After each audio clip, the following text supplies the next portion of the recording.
We would have thought that, after every 4 years, and when the tribunals are set up, we would get better at them in terms of honing, certain practices that ought to come out of it. But it would seem that the introduction of the card reader has thrown spanners in the works, and so it would seem that we're starting all over again. Do you seem to get that feel?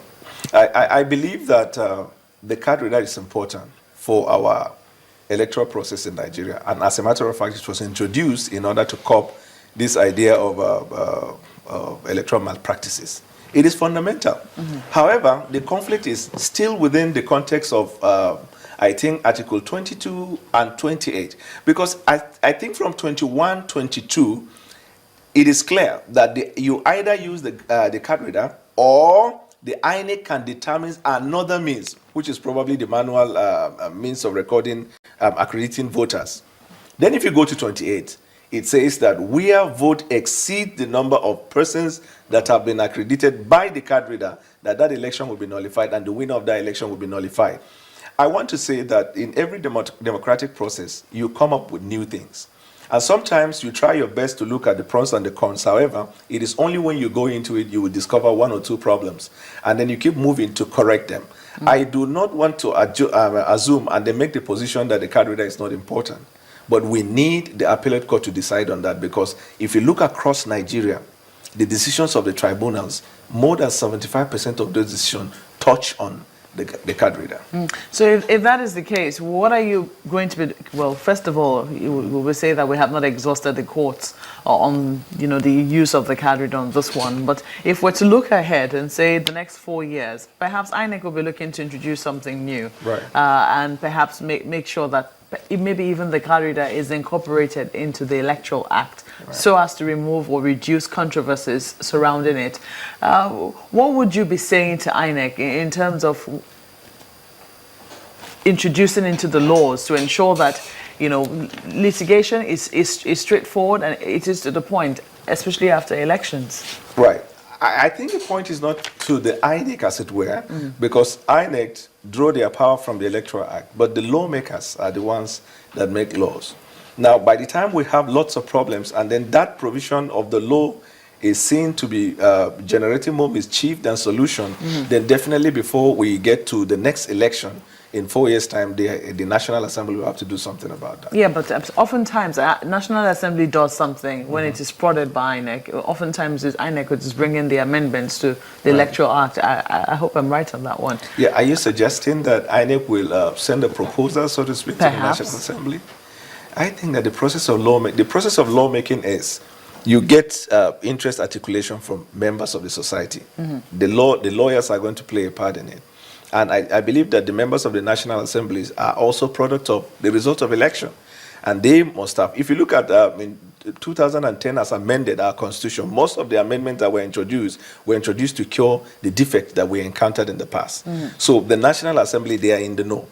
I don't think INEC as a body would necessarily have to take these amendments, proposals to the National Assembly.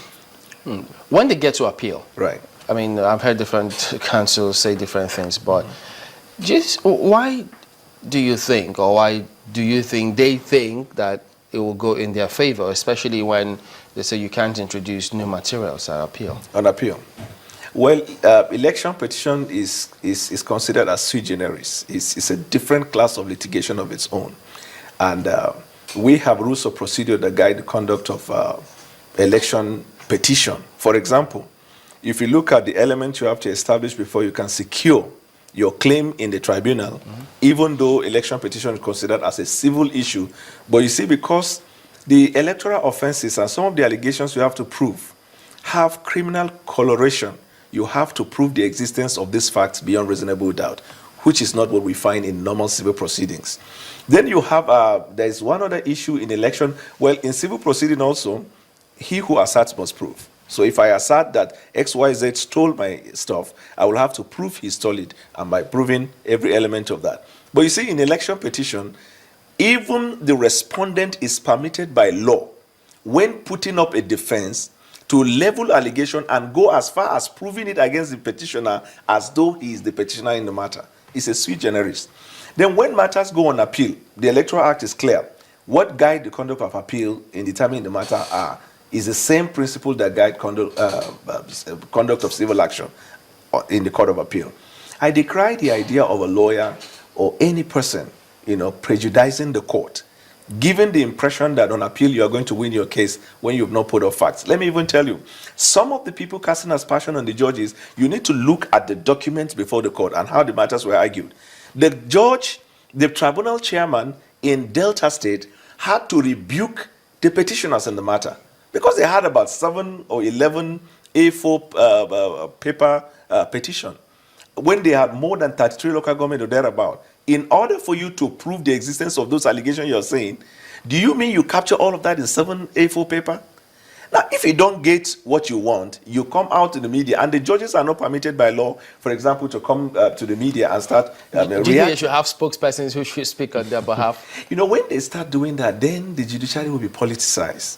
I think that lawyers should know how to control their clients. Even when you go to court, you hear the judges say, a lawyer, you have to, talk to your client. But as it is now... I'm still trying, sorry, Jumala, I'm still trying to get that of Abia you talked about. Looks like the judgment hasn't been handed down. Oh, really? Are you sure of that? Because no, I read the last date I had was like November 5. I'm really? quite sure November 5. For the governorship, not for the for House the of Assembly or Reps. Oh, really? I read it in one of these media papers, but I'm not sure. I don't think so. So But we'll it's check on that. possible, right. But I'm just wondering, because if you say if they have spokespersons, it will be politicized. But as it is, there are those who are talking about it being politicized already. They talk about the word we don't like to hear in judiciary, corruption. Right. If you look at the CJN, I think yesterday or day before, issued a statement, still using his spokesman. The CJN has a spokesman. And then he warned lawyers and political parties, from casting aspersion on, to desist, from casting aspersion. But for this on the particular judges. one, pardon me to button again, Right, it's consistent. When they allege that, oh no, they may have been induced financially and that's why judgment is going this way, which is against what they had prayed in court. Right. Well, I know that by law, if you say something that denigrates someone's personality, it's actionable in law. But you see, the judges... Even by innuendo. Yeah, but the judges who preside over the matter, think of a situation if you're presiding over a matter, you just handed out your judgment, and then a politician goes to the media and now says you collected bribe. Do you now go tomorrow and then sue him? That means you're going to find the judges in a situation where they will become litigants rather than others. I think there should be probably a bar and bench forum where the judges will now advise the lawyers. You see, because what the politician or client goes to the media to say, to a large extent, is determined by the kind of advice his lawyer gives to him. If you tell him the danger of going to cast aspersion on the judge, then he will behave. Okay, in winding down, what, if you could rate it for us in percentages now, what's the chance of, if one loses his case at the first court of instance, the tribunal, if he goes to the second for the governorship now, right? If he goes there at the appeal, he will get it overturned? Very possible. You see, in terms because of the law percentage, is, 50, 60, 40, 70?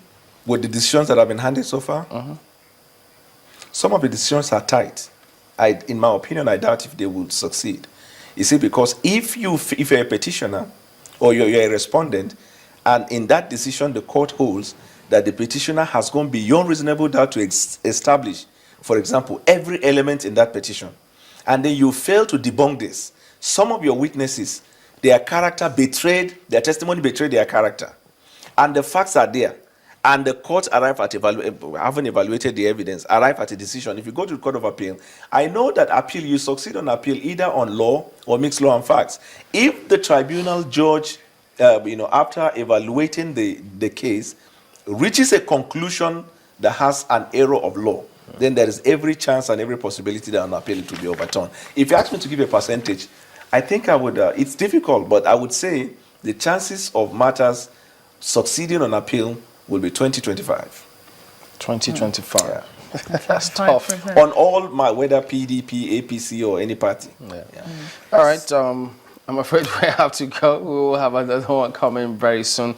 Bola Daniel is an adjunct lecturer at Nigerian Law School, legal practitioner as well. He's also a barrister of Lincoln's Inn in the UK. Thank you for coming on today. It's my pleasure. Thank you. And we will be back in a moment. We've got another perspective on the same matter, so don't go away yet.